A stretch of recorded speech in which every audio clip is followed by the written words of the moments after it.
100 hari kerja Kabinet Bapak Prabowo, Presiden terpilih ke-8 rakyat Indonesia. Dan tidak lama kemudian, barusan ada survei kepuasan masyarakat bahwa kepemimpinan Pak Prabowo lebih dari 80% puas. Sekarang pertanyaan saya adalah, kenapa di 100 hari pertama ini kalau memang 80% itu angka yang sangat tinggi loh, kenapa kok sekarang belakangan ada hashtag kabur aja dulu? Kenapa ada hashtag Indonesia gelap? Bahkan juga ada demonstrasi di mana-mana. Sekarang pertanyaan saya akan saya jawab semuanya melalui video ini dari sisi yang lain.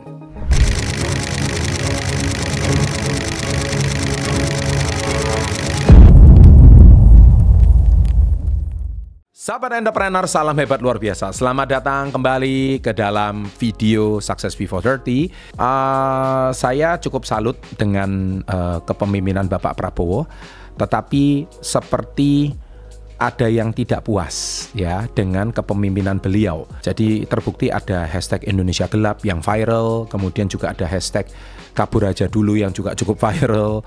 Nah, sepertinya apakah ini adalah golongan yang 80%? Kok kayaknya 80% nggak mungkin, atau ini golongan 20%. Nah, kalau golongan yang 20%, tapi kenapa bisa memviralkan sampai menutupi berita yang 80%? Nah, oleh sebab itu, saya di video kali ini akan membahas banyak sisi yang lain. Nah, di sini kita akan bahas rasanya sejak Pak Prabowo menjabat, kok berita Indonesia itu kayaknya banyak yang gaduh ya. Sepertinya 100 hari ini banyak drama gitu. Sangat berbeda dengan zaman terakhir Pak Jokowi menjabat. Memang Pak Jokowi terakhir menjabat yang membuat heboh itu kan gara-gara Mas Gibran ya, tiba-tiba jadi wapres, kontroversi MK itu tadi. Tetapi intinya kok sepertinya kegaduhan ini nggak ada selesainya. Belum lagi berita-berita staf-sus yang diangkat rata-rata banyak public figure, banyak juga artis. Kompetensinya apa mereka tiba-tiba jadi seperti itu. Nah, sehingga ini kayak seperti ada peralihan kekuasaan. Orang yang menjabat lama sudah enak merasa terusik dengan perilakunya Pak Prabowo yang mau ceritanya efisiensi anggaran. Saya membuat video ini tepat di hari ini semua pelantikan kepala daerah seluruh Indonesia, yang mana semua akan dimagelangkan nggak lama lagi. Tahu ya, dimagelangkan artinya semuanya akan ditatar di Magelang. Nah, oleh sebab itu, saya di video ini akan mengajak untuk para sahabat SW30 dan para netizen untuk lebih kritis. Karena kita semua mencintai bangsa ini. Kita mengkritis ini bukan berarti kita menghujat, membenci, itu bukan tipikal Success Before 30 subscriber kita, bukan. Tapi kita mengajak itu untuk dialog secara terbuka, dialog secara kritis. Dan saya yakin kalau statement Anda cukup viral, di kolom komen statement Anda kalau dibalas orang banyak dan itu statementnya sangat bagus, pasti sedikit banyak akan dibaca oleh petinggi negara ini. Nah, ini kegaduhan pertama, yang paling berat pertama ini adalah masalah Cortex. Nah, Cortex ini adalah sebuah kontroversi. Bayangkan, saya sudah pernah membuat video yang lalu, yaitu bagaimana kita di China itu bisa membuat DeepSeek dengan harga cuman 10% daripada harga pembuatan ChatGPT. Nah, Cortex itu menelan dana triliunan dan ujung-ujungnya ribet, bingung, dan ujung-ujungnya sekarang saat ini untuk sementara dibatalkan. Pengusaha dibuat pusing, konsultan pajak dibuat bingung. Akhirnya dalam satu hari setoran pajak Januari 2025 terancam anjlok imbas kendala di Cortex. Maksud hati itu ingin mempermudah, tapi justru malah memperparah dan mempersulit. Ini salah satu kegaduhan pertama, ya, masalah Cortex. Ini yang kita bisa pahami. Nah, kemudian kasus LPG. Nih, 100 hari pertama. Kita lihat kan, tahu kasus LPG kan? Pak Bahlil sampai dibentak-bentak warga. Anda lihat video ini. Kalau memang ada yang nakal, menimbun atau mengurangi isi gas, Bapak punya senjata, Bapak punya alat untuk bertindak. Ya. Bukan rakyat untuk dikorbankan. Itu yang pertama. Yang kedua, ya, kalau kami suruh jadi sub, ya, persyaratannya apa? Nggak ada persyaratan. Ya, saya udah bisa. Salah satu kata. Nah, itu kegaduhan yang kedua. Yang ketiga, ini yang kegaduhan yang cukup membuat heboh 2 minggu terakhir, yaitu masalah efisiensi anggaran. Anda bayangkan efisiensinya anggaran itu diisukan memotong anggaran banyak. Dan anggaran adalah sama dengan penghasilan bagi orang lain. Anggaran adalah dalam tanda kutip kenyamanan pejabat sebelumnya fasilitas pejabat sebelumnya yang disunat. Ini adalah sebuah statement dari saya. Sehingga ketika ada kenyamanan yang diturunkan, ada kenyamanan yang dihilangkan, pasti ada tercipta kegaduhan. Sampai ada konten-konten menangis karena dipecat yang tidak saya umumkan di sini. Jadi efisiensi anggaran Prabowo dilakukan secara brutal. Dan yang saya juga dapat berita, yaitu atlet-atlet Indonesia yang saat ini itu sedang berjuang untuk pelatnas SEA Games dan Asian Games, yang sedang melakukan pelatnas di luar negeri, terpaksa dipulangkan. Kenapa dipulangkan? Karena lagi-lagi efisiensi anggaran. Beberapa acara kementerian, beberapa acara pemerintah yang biasanya bisa pergi sana pergi sini dengan cepat, sekarang terpaksa harus ditunda atau diwakilkan gara-gara efisiensi anggaran. Nah, ini adalah sebuah warna 100 hari pertama. Pertanyaan saya, benarkah 80% survei kepuasan? Nah, mari kita lihat lagi. Ormas rugikan ratusan triliun. Saya baru saja membuat video tentang betapa ormas ini cukup mengganggu para UMKM, pelaku usaha, dan ormas ini sudah cukup sangat membuat tidak nyamannya warga. Sudah seperti yang saya bahas ormas, cek video saya sebelumnya tentang ormas, kawasan industri rugi ratusan triliun, HKI tuding premanisme ormas. Jadi Anda bisa perhatikan ya, di eranya Pak Prabowo ini, ormas ini sepertinya yang dulu mendapatkan jatah atau kuota biaya keamanan, dalam tanda kutip anggaran keamanan, tiba-tiba sekarang anggaran itu mungkin bisa jadi ditiadakan atau diefisiensi. Nah, itu otomatis membuat ormas ini teriaknya semakin kencang. Kalau teriaknya kencang itu kan artinya duit tidak ada. Nah, itu saja yang membuat kita harus semakin paham. Kemudian yang berikutnya, kasus pemerasan. Wah, ini berita 100 hari pertama ini banyak banget. Kasus pemerasan konser, dan ada banyak sekali kasus pemerasan yang lain. Kita ambil contoh. DWP, festival musik tempat 400 turis Malaysia diduga dipungli polisi miliaran rupiah. Wah, ini langsung ada kata dipungli polisi, nggak enak ini. Ini sudah menyangkut nama institusi. Ya, nah mungkin bisa jadi, tolong Pak Kapolri yang saya hormati, tolong, saya yakin ini menyangkut institusi Bapak. Jangan-jangan ini oknum, Pak. Kalau oknum silakan ditindak, Pak. Ya, karena ini mencemarkan nama baik institusi Polri yang selalu diserang berkali-kali. Karena institusi Polri ini selalu dikait-kaitkan dengan ormas yang legal gitu, kan nggak enak gitu bahasanya. Nah, jadi bagaimana marwah kepolisian itu harus tetap dijaga, Pak Kapolri. Ini tantangan Anda sebagai Pak Kapolri ya. Jadi video ini tolong juga masukan untuk Pak Kapolri. Kemudian kasus suap. Ini pokoknya 100 hari ini banyak kehebohan. Ya namanya juga sosmed ya. Tapi saya rasa sosmed itu kayak pedang bermata dua. Satu sisi memang tingkat kebenarannya bisa jadi masih dipertanyakan karena dari sumber yang ya namanya individu atau bahkan akun anonymous. Anonymous ini kan kadang juga nggak bisa dibuktikan kebenarannya. Tetapi kadang video nyata itu yang tanpa AI loh ya. Setelah diklarifikasi, jangan-jangan video tersebut memang mencerminkan keadaan bangsa kita yang sebenar-benarnya. Nah, itulah sebabnya mari kita bahas dari sisi yang lain Success Before 30. Kan Anda tahu ada sebuah video, saya tampilkan di sini, ini videonya sangat viral.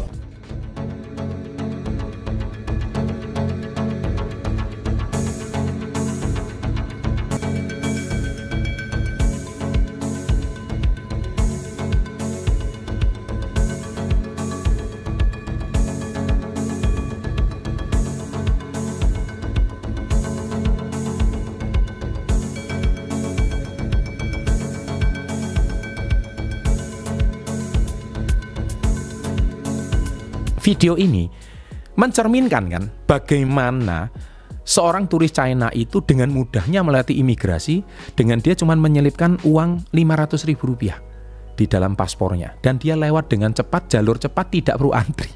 Jujur, kalau Anda yang sering ke luar negeri, hal ini tuh sebetulnya dalam tanda kutip bukan kita itu benci sama negara ini ya. Memang biasa kan di imigrasi seperti itu kan. Dan itu ternyata borok ini dibuka sama orang asing, WNA gitu loh.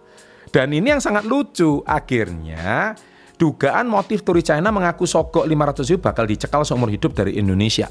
Dan tidak lama kemudian turis China tersebut membuat klarifikasi. Oh tidak, ini sebetulnya kemarin itu karena begini. Intinya dia klarifikasi, nggak ada masalah. Padahal masyarakat kita sudah sempat percaya bahwa pungli di keimigrasian bandara itu dengan istilahnya KUHP, kasih uang habis perkara, itu adalah budaya yang mengakar di bangsa kita. Tapi kemudian diklarifikasi bahwa itu sebetulnya tidak terlalu benar dan dia minta maaf. Tapi gak lama kemudian berita ini tertutup oleh sebuah menteri mencopot 71 pegawai di imigrasi Suta Peras warga negara China. Nah sekarang ini ada apa sebetulnya? Tapi berita ini tidak viral. Berita yang video turis China itu viral. Tapi berita 71 pegawai ini dicopot, kenapa tidak viral? Nah sehingga sahabat SP30, inilah namanya sisi yang lain. Kita ini di satu sisi, apakah ini adalah 80% adalah kepuasan yang diciptakan, survei yang memang dalam tanda kutip sudah dibeli oleh pemerintah, ataukah ini adalah survei bayaran yang disebut dengan namanya buzzer lah, atau survei apalah, atau orang juga sudah tidak mau tahu lah. Sedangkan fakta-fakta seperti ini itu menggambarkan bahwa apa yang dibuka oleh orang asing itu adalah realita dan fakta yang terjadi di bangsa ini. Jadi kita tidak bisa tutup sebelah mata sebetulnya dengan kasus sebelah ini. Ya ini kan, mari saya ajak Anda untuk diskusi. Jadi sebetulnya kita tahu kalau pesawat Lion Air jatuh itu pasti lebih viral. Tapi pesawat Lion Air selamat tidak pernah viral. Memang yang jatuh itu jumlahnya pasti minoritas, 0,00000 sekian persen. Tapi itu cukup membuat orang bergetar untuk naik pesawat. Sama juga, apakah 20% ini bisa mendominasi kepuasan publik pemerintah 80%? Masa pemerintah yang 80% kalah sama yang 20%? Nah ini satu pertanyaan untuk Anda. Kemudian, merubah aturan dalam satu malam. Ini kegaduhan berikutnya. Anda tahu sendiri kan, kemudian kemarin akhir tahun itu kan kita masih sangat bingung dengan kenaikan PPN dari 11 menuju 12. Kemudian muncul semua di sosial media, Vietnam sekian, Malaysia cuma sekian, Filipina cuma sekian, Indonesia paling tinggi sendiri 12%. Nggak taunya ketika mungkin konsultan keuangan, konsultan pajak yang sudah nyusun semuanya teks jadi 12%, tiba-tiba per 1 Januari tanggal 1 malam diketok, dibatalkan kembali 11%. Betul, ini berita gembira bagi orang yang mau dari 11 ke 12 gak jadi. Tapi yang dibikin pusing adalah konsultan pajaknya. Ini yang jadi bikin pusing. Kemudian investor asing yang mau masuk ke Indonesia menjadi bingung. Kenapa kok dalam semalam peraturan ini bisa-bisa dibatalkan? Jadi tidak ada kepastian investasi. Padahal kalau namanya perusahaan besar yang jumlahnya mau masuk ratusan triliun rupiah itu kan sudah mengkalkulasi, sudah menganggarkan. Ini PPN yang dihitung 12 dalam waktu tiba-tiba dikurangi. Nah ini kan sudah mencerminkan kalau kita itu mau masuk ke perusahaan seseorang, kalau kami loh ya dari sudut pandang investor, saya masuk ke perusahaan seseorang, ternyata laporan keuangannya itu berubah terus. Nah ini kan tidak ada kepastian hukum, tidak ada kepastian angka, sehingga kami sebagai investor juga maju mundur dong. Jangan salah, kalau seperti itu bagaimana? Apa yang terjadi? Nah ini juga sebuah problem. Nah oleh sebab itu pemerintah bisa ngubah dalam satu malam. Kebijakan politiknya gimana? Kemudian kok bisa dalam semalam bisa berubah seperti itu? Akhirnya Sri Mulyani umumkan PPN batal naik, stimulus ekonomi tetap berlaku. Nah, jadi sepertinya sahabat SP30, berita-berita yang muncul ini seolah-olah itu seperti kayak pemerintah ini kayak tes ombak, kayak cek pasar kalau menurut saya sisi yang lain. Akhirnya kalau cek ombak, tes pasar membuat rakyat gaduh, membuat rakyat bingung, membuat investor bingung. Akhirnya ketika demonya mungkin banyak, rasanya kalau hashtagnya itu banyak, akhirnya mungkin kebijakan itu tidak diberlakukan. Nah, sepertinya itu kok seperti itu. Ini pendapat opini saya loh ya, belum tentu benar. Tentu pemerintah ya kita harus percaya pada pemerintah bahwa mereka juga sudah punya tim riset yang pasti sudah kredibel. Tapi ini opini saya, kenapa kok harus dites dulu ke pasar, seolah-olah membuat gelombang ini cek ombak dulu, kalau ombaknya tinggi kayaknya dibatalkan. Kemudian perginya investor asing. Berita berikutnya. Kita lihat pada Maret 2024, investor asing tercatat menjual net 6,68 triliun dalam 4 hari. Desember 2024, modal asing kembali kabur dari Indonesia sebanyak 4,31 triliun. Itu juga berimbas pada IHSG. Aksi jual saham perbankan oleh investor lain juga belum meredah. Mereka cabut semuanya dari tanah air. Silakan tanya kepada orang-orang yang bergerak di bidang saham. Pasti pada tahu kalau posisi sekarang asing sedang mengkoreksi atau pelan-pelan melepas kepemilikannya di negara ini. Lihat harga Bank Rakyat Indonesia harganya gimana. Asing percaya nggak? Nah, oleh sebab itu, pemicu investor asing memilih pergi, OJK pun turut cemas. Ini berita yang cukup kredibel. Nah, sahabat SV30, ini sebenarnya berita yang tidak baik untuk perekonomian kita. Kalau imbas investor asing tingkat kepercayaannya semakin rendah sama pemerintahan RI, ini pelan-pelan akan menjadi bumerang bagi bangsa Indonesia. Belum lagi akhirnya kabur dulu karena tidak percaya pada pemerintah. Sehingga genset yang saat ini mungkin cari kerja susah. Kemudian sekarang kita juga lihat lowongan kerja di luar negeri itu kok sepertinya menggiurkan mereka. Bagaimana mereka sekarang terdesak.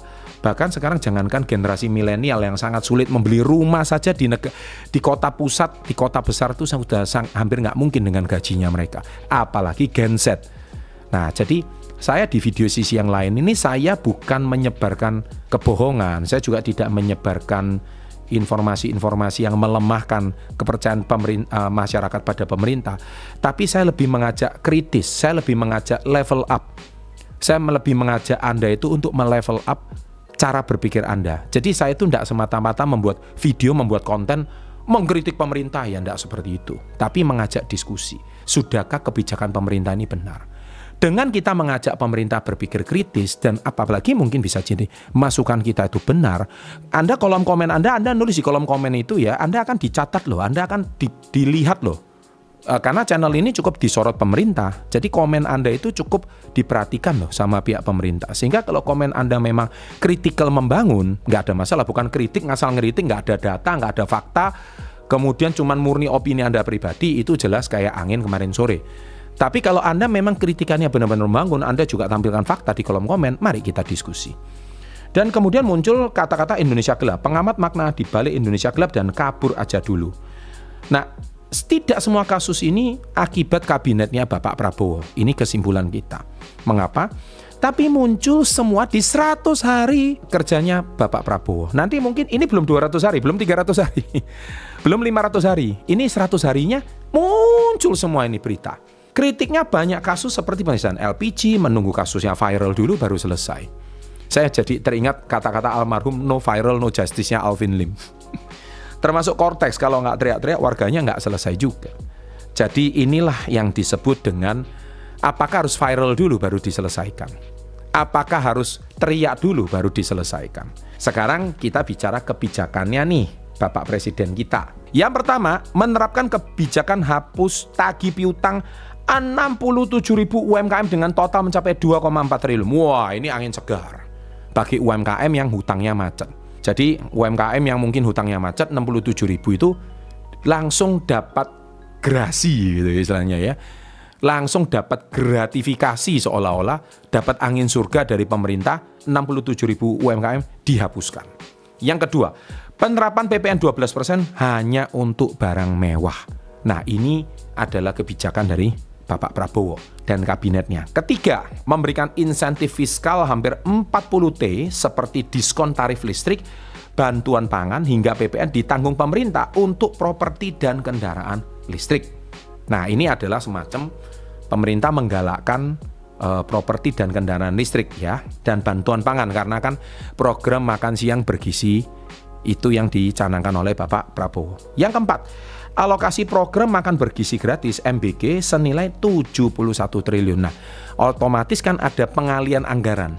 Jadi yang diserap adalah betul-betul makanan anak-anak makan siang bergizi yang disiapkan oleh pemerintah. Anggarannya 71T. Kelima, memangkas efisiensi belanja kementerian, lembaga KL, dan transfer ke TKD senilai 306 triliun. Jadi dipangkas efisiensinya. Belanja kementerian yang selama ini transfer ke daerah 306T. Dan yang keenam, tidak melakukan impor beras, jagung, garam, dan gula. Apa ini penyebab sekarang harga jadi mahal? Nah, inilah kebijakan. Jadi swasembada pangan yang diinginkan oleh Bapak Prabowo itu sekarang benar-benar sedang dilakukan. Setelah Pak Prabowo dilantik, nggak lama kan kita tahu Pak Prabowo langsung pergi ke luar negeri. Jadi kunjungan ke China. Hasil kunjungan ke China terjadi kesepakatan bisnis 10 miliar dolar. Dan ini mencakup sektor energi terbarukan, kesehatan, dan keamanan pangan. Dalam pertemuan dengan Presiden Xi Jinping, kedua negara tersebut memperdalam kerjasama di bidang pangan, termasuk keamanan yang menjadi salah satu pilar baru hubungan bilateral mereka. Kemudian setelah dari China, Pak Prabowo langsung melanjutkan kunjungan kerja ke Amerika Serikat. Di China, Bapak Prabowo menemui Joe Biden yang saat itu masih menjadi Presiden Amerika Serikat, membahas bidang pertahanan dan ekonomi. Kemudian kunjungan ke Amerika Serikat dilanjutkan dengan KTT APEC di Peru, KTT G20 di Brasil, serta dalam forum yang mengundang investasi dan memerlukan 40.000 kapal ikan untuk memaksimalkan sumber daya tersebut. Dilanjutkan lagi kunjungan kerja ke luar negeri yaitu ke Inggris dan Uni Emirat Arab. Nah, di sini Bapak Prabowo meluncurkan kemitraan strategis antara Indonesia dengan Inggris di 2025 serta program pengembangan kapal perang yang dirancang oleh Inggris. Di Uni Emirat Arab, beberapa kesepakatan ditandatangani untuk memperkuat hubungan bilateral meskipun tidak ada kesepakatan besar yang diumumkan. Jadi total setelah Pak Prabowo keliling ini ya berhasil mengamankan komitmen asing sebesar 18,57 miliar dolar atau sekitar hampir 300 triliun rupiah. Selama tur ke 6 negara tersebut, investasi diharapkan dapat memberikan dampak signifikan pada sektor kunci seperti pangan, kesehatan, teknologi, dan energi. Bapak Prabowo juga berusaha menyeimbangkan kekuatan ekonomi antara China dengan memperkuat kerjasama pertahanan dengan Amerika Serikat. Dan ini memaksimalkan manfaat ekonomi Indonesia sambil keamanan nasional. Survei masyarakat 80%. Survei ini mencapai 84,7% di kalangan bawah, 81,9% di kalangan menengah, dan 67,9% di kalangan atas. Pengambilan sampelnya adalah melibatkan 2.000 responden yang disebar di 34 provinsi di seluruh Indonesia. Tingkat provinsi jumlah responden proporsional dengan jumlah terdaftar di tingkat kabupaten, kelurahan, RT, sampai KK, dan sebagainya. Tenaga survei harus menemui responden yang terpilih meskipun sulit, responden sedang berada di ladang atau pasar. Problem dari survei, sampelnya kurang representatif, kesalahan sampling, dan bias no respon. Ini adalah kelemahan survei. Jadi kesimpulannya, pertanyaan saya dari video ini adalah, menurut Anda yang golongan 80% atau golongan yang 20%? Apapun itu golongan Anda, saya mau ngajak Anda diskusi, tolong diskusi sehat di kolom komen. Kalau Anda komplain sesuatu, jangan cuma nulis, tapi kalau bisa tampilkan data. Kalau Anda cuma mau mengungkapkan ketidakpuasan, terserah, itu hak Anda. Yang terpenting ketika komen Anda itu sampai mau dibaca oleh pemerintah, tampilkan data dengan benar. Apakah Anda sudah menjalankan tujuan dari Pak Presiden yaitu Astacita? Silakan googling aja sendiri Astacita itu apa. Di sini ada 8 poinnya. Coba ditulis komen puas atau tidak. Semoga video ini bisa membuat bangsa kita level up. Diri Anda juga level up karena kita sama-sama menuju Indonesia maju, Indonesia emas 2045. Sukses untuk Anda. Jangan lupa like-nya and always salam hebat. Luar biasa.